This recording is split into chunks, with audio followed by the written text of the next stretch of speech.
Damaged by Police Dial 123, Chapter 11. Takengato Naruto let his fingers drag through the feathers, allowing himself a moment of peace, turning out noises his team made. Chiyomaru stayed crouched beside him, both hidden by the leaves of the tall tree. Kakashi sat below them, reading his book as Sakura and Sasuke ran up the tree. Kakashi sat below them reading his book, ran up the tree. Sasuke hadn't yet reached the top. Kakashi was making Sakura turn up and down to grow her reserves. Naruto was free to do as he wished. He just stroked the small ribbed robin in his lap, which had curled up on his lap, resting from flight and basking in Naruto's presence. Finally, he spotted what he was waiting for. It was the form of a raven. The raven swooped to him immediately, landing on his outstretched arm. He took the large row of papers from its talons and opened them. The raven hopped to his shoulder and pegged at an area on the map. Ravens were intelligent creatures, and this one lived in the forest of death, forcing it to be trickier, sneakier, smarter to survive. Besides that, just being in Naruto's presence along seemed to make animals smarter. Maybe his bond with them from his mother's bloodline allowed them to think of more human. He and Kyubi had finally learned to the extent his mother's bloodline had passed on to him. He could command almost any animal. Animals understood him very well. Animals could be changed in his presence, become smarter, grow stronger, grow larger, or become better fighters. He shook the thoughts to the side and stroked the raven before dismissing it. He pulled a pen from the inside pockets of his coat and circled the area the raven had pointed to him. Slowly, 5 more ravens appeared, all bringing various things as proof they had found something interesting. One brought a small throwing knife, another brought another map, and one even brought an expensive-looking slipper. All the ravens pointed to various places on his map also, and he circled them. When the last raven was dismissed, Naruto dropped to the ground of the clearing, Kiyomaru following, and the robin flying back to the tree. The others paused to give him a look before training and reading again. Naruto just set the map down, unrolled, and pulled his sleeves up, biting his thumb. His team paused again to watch as he swiped blood over a symbol. 10 various puffs of smoke appeared, each clearing to show various animals: a vixen the size of a large dog, a small fox the size of a cat, a snake as large as his arm, a snake the size of him, a snake the size of Kakashi, a regular-sized black-bagged jackal, a coyote the size of a wolf, a black bear, a wild boar, and a bobcat. It was odd to see all in one place, but the forest of death held animals from all over. Naruto pulled the bloody bandage from his sleeve. Try and find the man this blood belongs to. Don't allow him to see you, but tell him, after sending at least one of you back with his position, he may be at any of these places on the map, Naruto said softly. The animals from the canine family stepped forward, first sniffing the bandages and hovering over the map before barking and taking off. The others slowly came forwards, doing the same. Naruto had gotten the bandages when he had checked Zabuza's pulse after the hunter appeared. He knew the man hadn't been dead because of his senses, but he had decided to play along. As the last animals vanished into the undergrowth, Naruto rolled the map up and tucked it up his sleeves. He straightened to find his team staring at him. "Wow, I didn't know the forest of death had such a variety," Kakashi said. "All of the regular animals avoid humans because they know only ninja enter and ninjas are dangerous. The largest ones don't usually bother with humans either, except the stupider ones. Besides that, I brought a few back when I returned from my vacation." Kakashi gave an understanding nod. Sasuke stepped forwards, frowning. "Where did you get the summoning contract that allows you to summon all animals?" "It's not a contract. You mean you got all those animals to just agree to be summoned?" Sakura asked. "But that means they all have to have given you blood and allowed you to give them small traces of chakra. Summoning just single animals without a contract is also a sealed master technique." Kakashi glanced at Naruto, tilting his head. Naruto pulled his coat down slightly to show the back of his shoulder. A tattoo for seal was there. Kakashi gave him a startled look. Naruto was one of the few seal masters alive, one of 3. The others barely counted as seal masters. Also, Naruto had learned some long-forgotten seal thing from Kyubi. He was probably the most fluent with seals in hundreds of years. He prided himself with the fact it had only taken him 6 years to reach that level also. Shadow clones had helped a lot with that. Teach me how to summon animals and show me this forest you got the animals from, Sasuke said demandingly. Naruto stared at him as if he were insane, as if he let the boy enter his forest. He had only barely agreed to let the tuning exams take place in it, and that was when Sarutobi had begged for a few weeks, so he wasn't just going to let Sasuke waltz in and try to take his animals. Naruto just turned on his heel and walked off, allowing Kakashi to deal with the Uchiha. Naruto circled the small area on his map and studied the rest of it. So far, neither Zabuza or his apprentice were at any of Kato's bases. Seems they were smart enough not to stay with the men. Naruto wasn't sure of where else he could be, though. He frowned in thought as he turned to Kimimaro. Kakashi was idly reading across from them, leaning against the wall. Sakura and Sasuke were asleep along with most of the house. It was quite early. Naruto motioned Kimimaro forwards and tapped a few circled areas.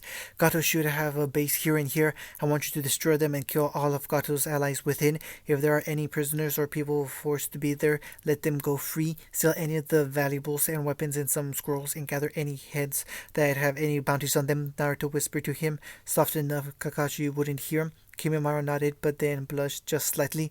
I do not know how to make sealing scrolls, and I have none. Naruto just gave him a reassuring nod and pulled a small scroll from his coat. Kimimaro looked at it curiously as Naruto handed it over. It's my own design. It can hold as much as 10 regular sealing scrolls. The teen looked at it appreciatively, then stood and bowed his head. Meet back here when you're finished, and take Silo with you, Naruto said, motioning to the jackal at his feet. Said jackal gave a yip and followed the bone user out the door. Kakashi also watched him leave. Where is he going? He asked. He'll be back, was all Naruto said. Then Naruto rolled his map up and slid it in his sleeve before standing. He glanced at the crutches besides Kakashi. How much longer till you're up in top form? A week minimum, top maximum. Zabuza has a few good wounds also, and he had chakra exhaustion in the end also, so he should take the same amount, if not more time. Kakashi nodded thoughtfully. Naruto quickly summoned a raven and two large wolves. The wolves were about the size of a pony each, one a large gray, the other a deep black. The gray female was the one who had taken a liking to Kimimaro. The black one was just another of the pack. They had given him soft yips as greetings, and the raven flew to Kakashi's shoulder. Yuri, the raven on your shoulder will be able to find me at any given time if you need to send me a message of such.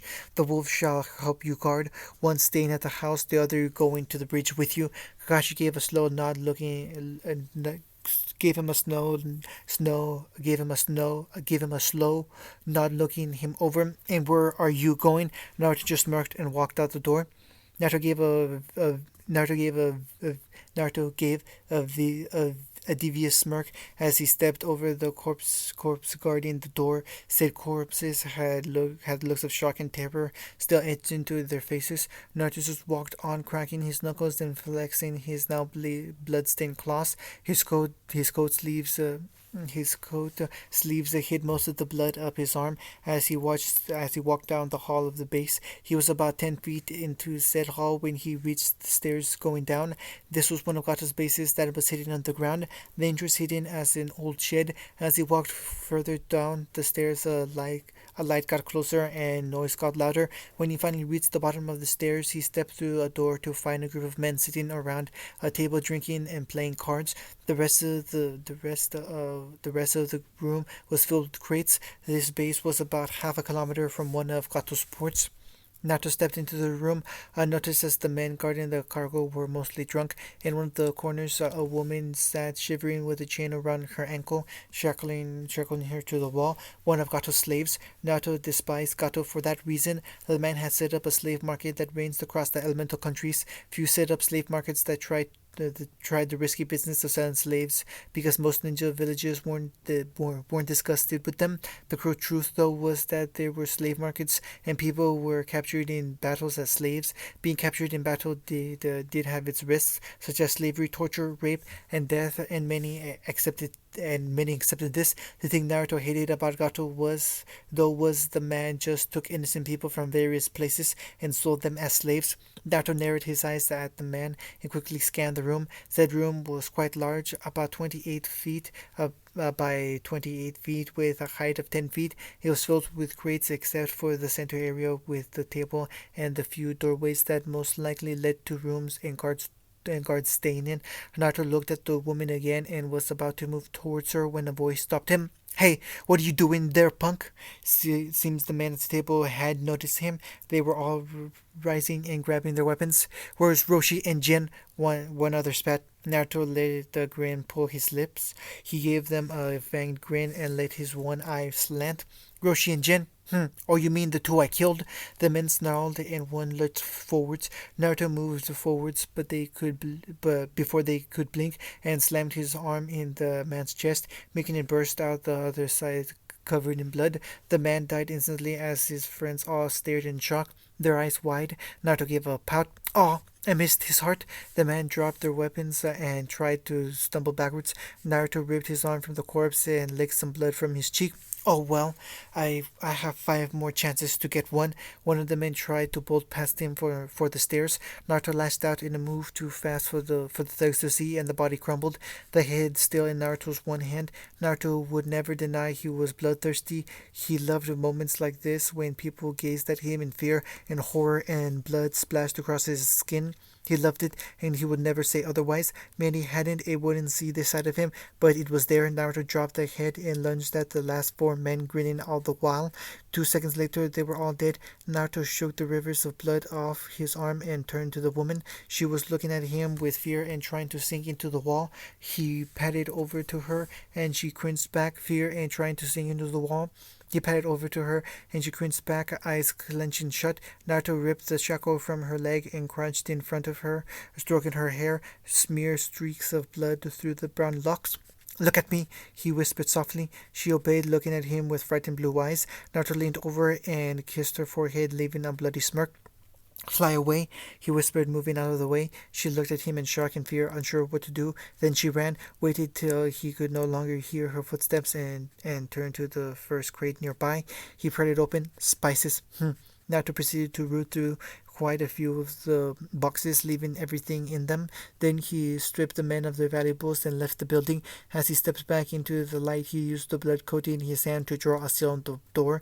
Then he made 10 Kagebunshin. They gave him various salutes. Because of the seal, they wouldn't dispel when he was more than a kilometer away like normal. They would guard the area for now. Naruto strolled off, humming. Naruto signed the papers with a flourish of his hand. When he set the pen down, he looked over the rest of the documents again, smirking idly. He looked up from behind the desk at the fidgeting man in front of him. It is signed. You have your company shares back. The man gave a jerky nod and motioned his guards to step forward to take the papers. Naruto smirked. He was as one of Gato's bases. The second one, it had been a gold mine. He had easily broke into the vaults and found all the documents that made Gato the legal owner of various businesses. Naruto had forged Gato's signature. The one he had just signed handed over all his ownership of a cloth company back to the owner he had cheated it from. Thank you, Uzumaki-sama. We'll be forwarding your shares of the company to your account. The owner laughed nervously with relief as he grabbed the documents and hurried off. At first, the man had been worried about what Gato would do when he learned of the deceit, but Naruto had sworn to deal with it. He had enough of a reputation that the man believed him. It seems during his 1.5-year trip across the countries, he had picked up a name from slaying so many bandits, helping out certain people, and other things like rescuing Hayate and attacking those Iwo Chunin. It wasn't enough of a reputation to get him much attention, but if he wasn't wrong, he was listed in Iwo's bingo book, C-class, called Beast Lord. He had killed those Chunin and Jonin when giving that girl the thanks a few years ago, and it had gotten out. They didn't have his picture of his They didn't have his picture or his name, but they did have a good description. Luckily, few pinned his name to the Beast Lord, though Kumo had. Though they also didn't have a picture, they just knew him from his animals. He was a B class in their books. Naruto gave a deep chuckle and glanced around the fancy office. This was one of Gato's main bases, but sadly the man was outside of Wave at the moment. Naruto gave a brief hum and stood. He made a group of clones to strip everything of value from the place before he would light it on fire. He had returned five companies their ownership, gaining some valuable shares. He had also made sure to destroy a few things that helped Gato keep reign over the smuggled ports. Seems Gato hadn't taken the time to truly take over those illegal routes, going the easy way and abducting people who really ran the routes. Naruto had let them go free, and soon these businesses would be out of his control. All the legal routes would be mostly obsolete when the bridge was finished anyways, so he let them be. But he had tampered with the man's bank accounts. It seems he had a few accounts, but a large amount of his wealth sat in an underground vault made with the best metal and best locks. Naruto had punched through the metal like paper. He had used the blood seal that he had invented, which weakened elemental substances, and metal was an elemental substance. Then he had charged his arm with QB chakra and punched right through the door. He had emptied the vault into his own sealing scrolls and tucked them away on his person. He planned to keep some for himself, and he wasn't very cold-hearted. He would give the rest to Wave. He had also drained Gato's accounts and poured all the money into the Wave Daimyo's accounts. He had heard the Wave Daimyo was a fair man and knew he wouldn't spend the money on just himself. Naruto allowed a smile to take over as he stepped from the building. He made quick hand signs before breathing out. A fireball leapt from his mouth and spread to the building, splashing it with fiery red flames. He watched a moment as flames consumed the beautiful mansion. He heard the screams of the last few people left alive inside. He gave a twisted smirk. He knew when he had killed the thugs that a few had hidden inside in various places. He had let them hid. They must regret it now. End of chapter 11. Damaged by Police Style 123, Chapter 12, Gangu. Kiyomaru had sent him a message with the jackal. He had brought the scroll full of weapons and valuables from the small bases Kiyomaru had destroyed. It also told Naruto the bone user would meet him back at Tazuna's. Naruto didn't plan to return off a while yet, though. He found he liked the solitude of walking through the land of waves. At the moment, he found himself relaxing in a natural hot spring he had found in the middle of the forest. He sighed slightly as he sunk into the hot water, eye half closed as he gazed up at the darkening sky. It was quite late, but Naruto enjoyed the evening. His clothes and weapons were carefully set at the base of a tree a few feet away. Naruto only wore his eye patch. He didn't like to take it off. It was almost a part of him, and he felt exposed without it. Without it, his eye was exposed, reminding him of the cruelty of his village. Sometimes he stared at the scarred eye and felt like he was mocking him. He had lost an eye to his own village and their stupidity. Naruto dismissed the thought and instead closed his eyes, leaning into the rock and focusing on a spot a few feet behind him. Can I help you, Zabuza?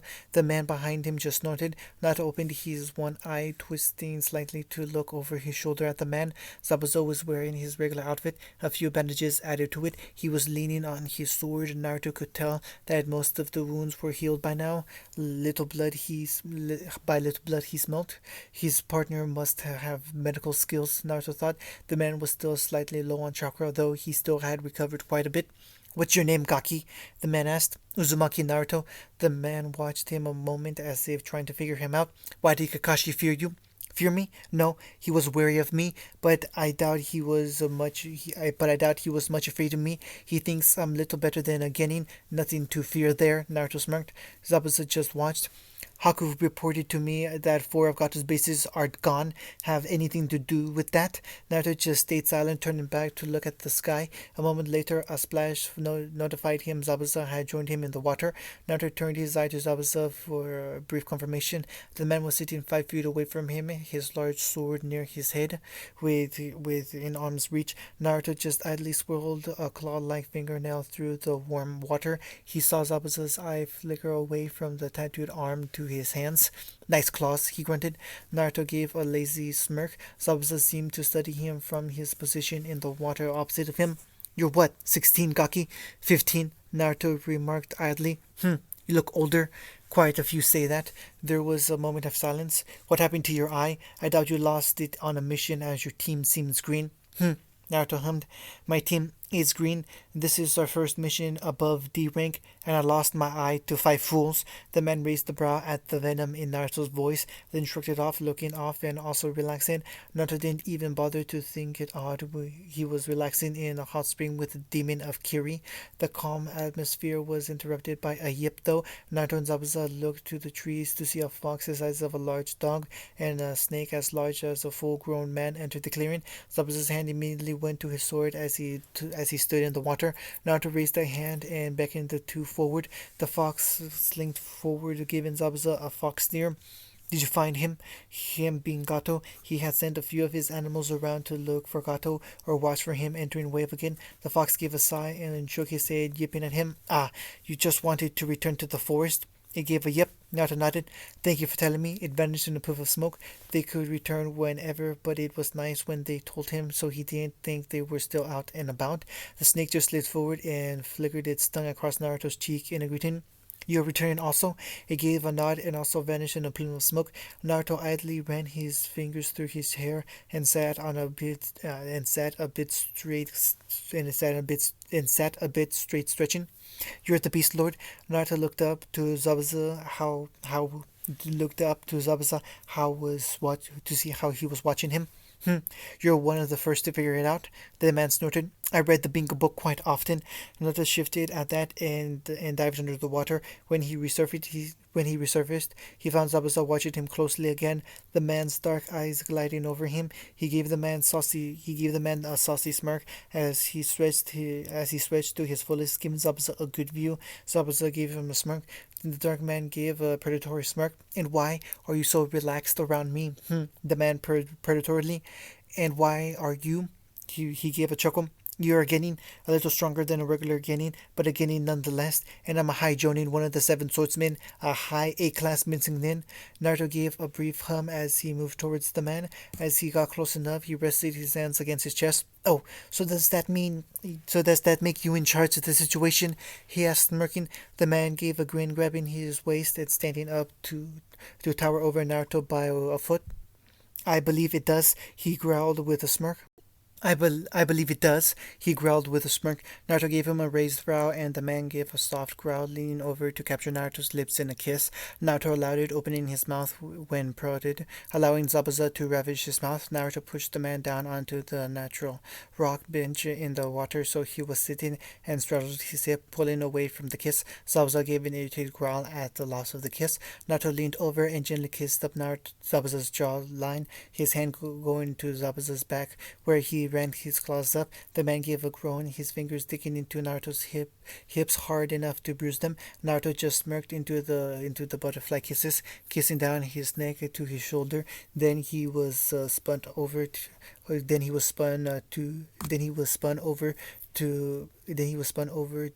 was the one under Zabuza, back being pressed into the stone. Zabuza nipped at his lips hard. He gave a soft moan. Still a virgin, Gaki, the man grunted as he bit Naruto's neck slightly. Yes, Naruto gasped. The man gave a maniacal grin. Not for long.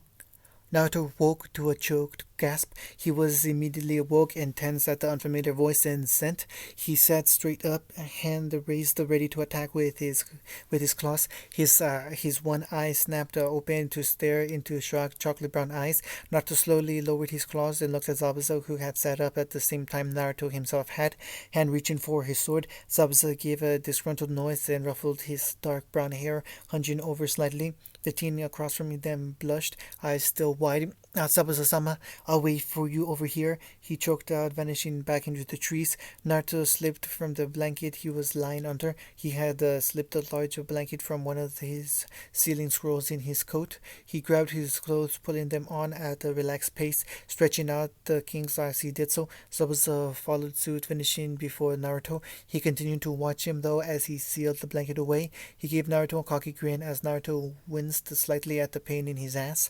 Kyuubi had sealed that. Damn bastard just giggled at him from his mind. I didn't think you'd be that good for a virgin, Zabuza grinned. Naruto sent him a scowl. He had to admit it had been great sex for his first time. He paused a moment to remember it was a haze of pleasure and desire. He gave an absent hum and shock and shook his coat slightly before pulling it on. A bear interrupted as it lumbered into the clearing. Sabuza saw it wasn't local to the area and roughly guessed it was Naruto's. He gave a grunt and nodded. Ah, so Gato's back. Zabuza heard and gave an irritated sigh, shouldering his large blade. Naruto gave the bear a nod and it vanished in a plume of smoke. You're planning something, Gaki. Zabuza scowled him. I'm still Gaki. Naruto smirked. Zabuza gave a snort. Would you prefer Gangu? I do not care either way, and yes, I'm planning something, Naruto replied. Zabuza raised the brow. You're going to kill Gato, he stated, not questioned. Naruto gave a smirk. Naruto rooted through his pockets to find an envelope. He tossed it to Zabuza. Zabuza snatched it from the air and raised the brow. That's what Gato was going to pay you. Now you don't have to come after us for killing your hirer. Now do you have to risk your life fighting us? Smart, the man remarked. He was planning to betray you anyways. Zabuza's eyes sharpened on Naruto. Bastard, he hissed at no one in the clearing. Naruto just pushed his long blonde hair over his shoulder. He'd lost the braid last night, but luckily all the beads had stayed in. Zabuza finally gave an annoyed sigh and then stalked up to him. He grabbed Naruto's hair and pulled his head back, roughly kissing him. When he pulled away, Naruto licked his lips and smirked. Bye, Ganju, he said, leaping off in Haku's direction.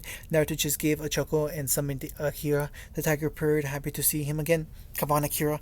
I have to go find a river to have a bath in. Can't risk Kakashi smelling Zabuza on me and marking me as a traitor. Naruto arrived at Tazuna's place to find the large black wolf he had left there standing over the cooling bodies. You stand over two cooling bodies. You can eat them or drag them into the forest, Naruto idly remarked.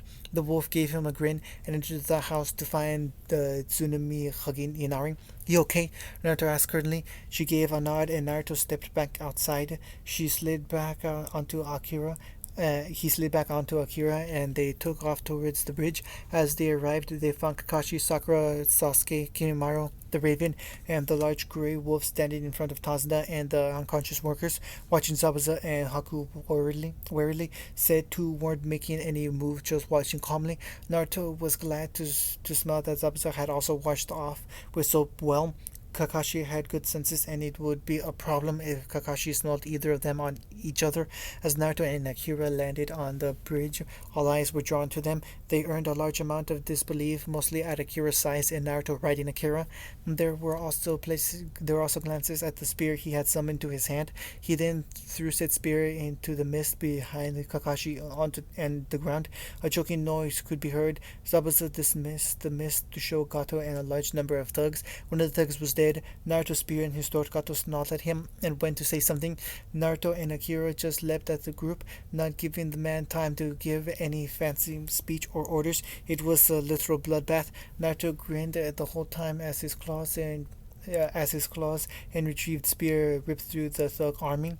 Akira was also tearing his way through. Zabuza and Kirimaro had joined Naruto in the slaughter, but the others also hung back. The Genin looked green. Kakashi watching with a slightly unsettled look, and Haku standing as ordered. A minute later, all that was left was a river of blood dripping into the ocean below and torn corpses. Naruto grinned as he gently pet Akira's large head. The white tiger, now dyed in red, purred and crunched the arm in his teeth. The tiger had laid down next to a corpse and started to tear the flesh off. Naruto left his flesh-eating tiger